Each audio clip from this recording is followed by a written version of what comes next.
Hi, welcome to Statistics One. This is the first lecture, and the topic for this lecture is experimental research. As I mentioned in the introduction video, it's important to know as either a consumer of statistics or as someone engaged in statistical analyses, what type of research are you doing? What kinds of questions are you asking, and what kinds of questions might you ask of your data? So in this first week, we'll talk about first experimental research here in Lecture 1, and then correlational research in Lecture 2, because they have a very different feel, and they typically work with very different kinds of data. So let's, here in this first lecture, talk about experimental research. This first lecture is broken up into 3 segments, and that'll be common as we go through the course. Each lecture will be typically broken into either 2 or 3 segments, hopefully around 10 minutes each, but that'll fluctuate a bit. So in this first lecture, we have 3 segments. The first one, I'll give you just an example of experimental research in action, the polio vaccine trials. In the second segment, I'll give you another example, more recent research on working memory training. And then in the third segment, we'll talk more about this concept of randomness. You'll see an important aspect to experimental research is random selection from a population and random assignment to conditions. So let's go into this first segment. In the first half of the 20th century, there were approximately 20,000 cases of polio per year in the USA. In 1952 was a particularly bad year. There were 58,000 cases just in that one year alone. And polio was a very debilitating disease. It was very frightening. It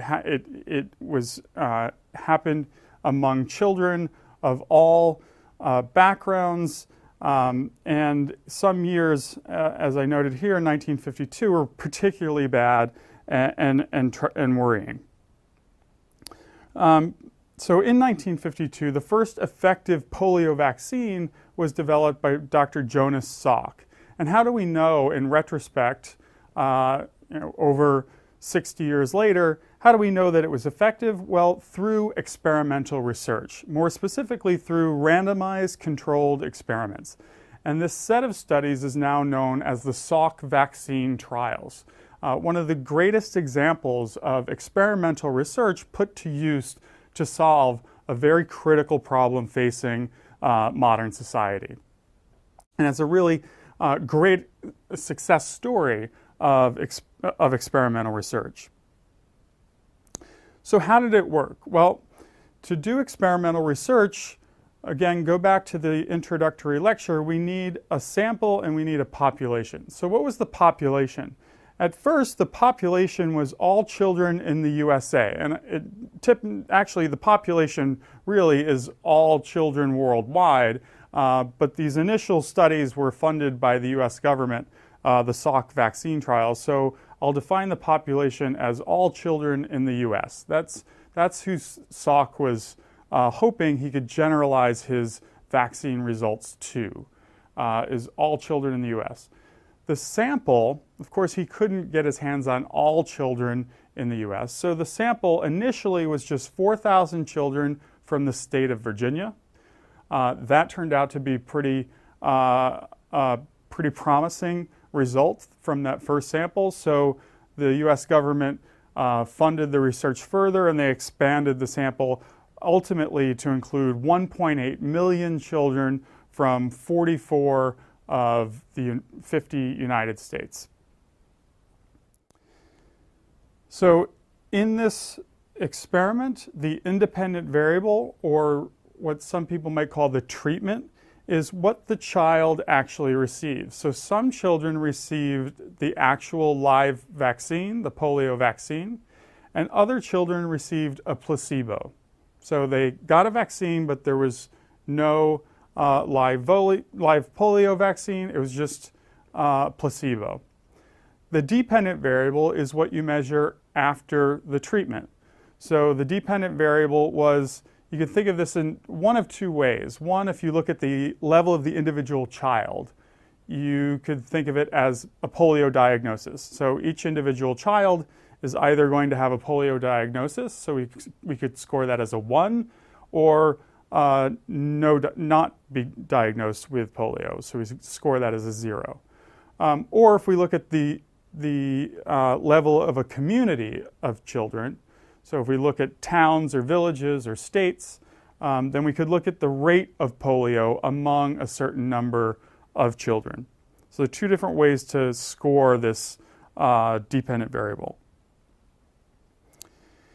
One of the cool things about using the Salk vaccine trial as an example to start this course is it was a double-blind experiment. And those are actually pretty rare in experimental psychology or in experimental trials in general, because it's difficult to do. What I mean by double-blind is that the experimenter didn't know if the treatment that they were giving to the child was the placebo or was the vaccine. So the person administering the actual vaccine didn't know if the child was getting the vaccine or getting the placebo. So no one on site at the time knew which one the child was getting, and the child and the parents, they didn't know if they were getting the vaccine or the placebo.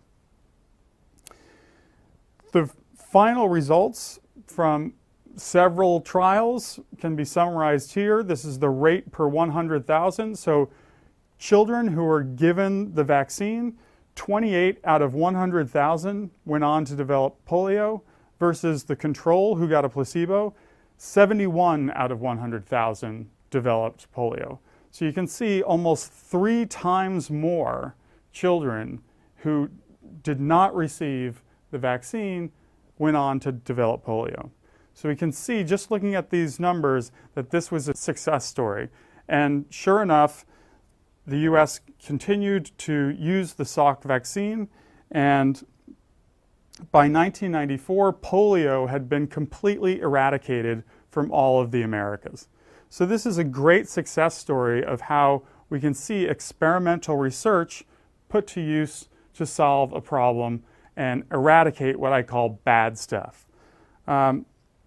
So to summarize this segment, the major benefit of experimental research is they allow for strong claims about causality. So why does stuff happen? So why was the polio vaccine happening? Well, there was this disease that was spreading through communities. Salk thought he had a vaccine that could prevent it, and sure enough, if he gave the vaccination to enough children, they were able to prevent the bad stuff from happening. So again, experiments allow us to make causal claims about why stuff happens. So that allows us to predict stuff, which means we can prevent bad stuff, and we can promote good stuff. So we use it in very basic terms, right?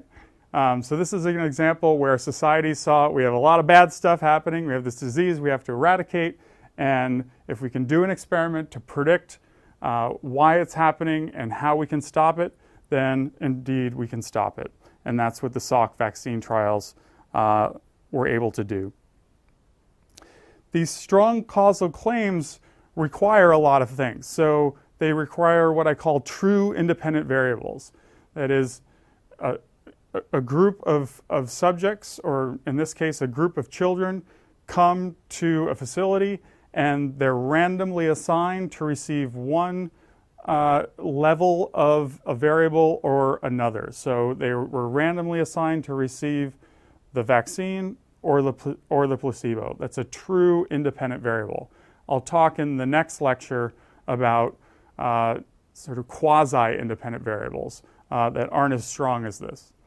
It requires a random and representative sample. So initially, the Salk vaccine trials only were done on children from Virginia. And maybe it only worked in that subset of children. Maybe it wouldn't generalize to the entire United States. They had to see, so they had to broaden their sample, get a more random representative sample of the entire United States to see if it really worked. Fortunately, it did. And finally, experimental research and these strong causal claims require that we don't have any confounds in the experiment. And that's almost impossible to rule out entirely. There might always be confounds. So there could have been confounds in terms of the age of the children, or again, the geographical location, or their socioeconomic status. There could have been lots of confounds in this example. Fortunately, they ruled out most of those in the research as they were doing the vaccine trials. But it's something to keep in mind as we look at experimental research. These strong causal claims require that there are no confounds lurking in the shadows. And we'll address that issue a little bit more directly in the next segment as we look at working memory training.